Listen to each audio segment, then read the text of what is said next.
દારૂના નશામાં ટ્રાન્સજેન્ડરનો પોલીસ સ્ટેશનમાં હાઈ વોલ્ટેજ ડ્રામા, જાહેરમાં કપડાં ઉતાર્યા અને લોકઅપમાં આત્મહત્યાનો પ્રયાસ કર્યો.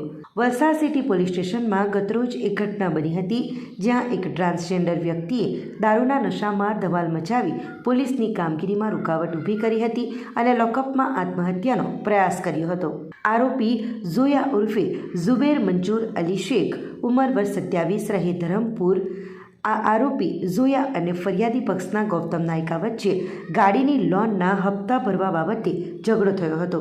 શરૂઆતમાં વલસાડ રૂરલ પોલીસ સ્ટેશનના કમ્પાઉન્ડમાં ઝોયા અને ગૌતમ નાયકા વચ્ચે ઝપાઝપી કરી અને ગૌતમ નાયકાને જાનથી મારી નાખવાની ધમકી આપી હતી. ત્યારબાદ વલસાડ સિટી પોલીસ સ્ટેશનમાં લાવવામાં આવતા ઝોયાએ દારૂના નશામાં મહિલા પોલીસ કર્મચારીઓ અને અરજદારોની હાજરીમાં પોતાના શરીર પરના કપડાં ઉતારી નાખી બીભત્સ વર્તન કર્યું હતું.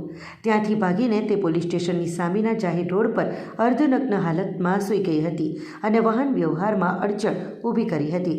પોલીસ દ્વારા તેને પકડીને લોકઅપમાં મૂકવામાં આવતા ઝોયાએ પોતાની સાડી વડે ગળે ફાંસો ખાઈ આત્મહત્યા કરવાનો પ્રયાસ કર્યો હતો. જોકે પોલીસે તાત્કાલિક લોકઅપ ખોલી તેને બચાવી લીધી હતી. વલસાડ સિટી પોલીસ સ્ટેશનના હેડ કોન્સ્ટેબલ અરવિંદ દેવુભાઈ પાલવાએ આ મામલે ફરિયાદ નોંધાવી છે.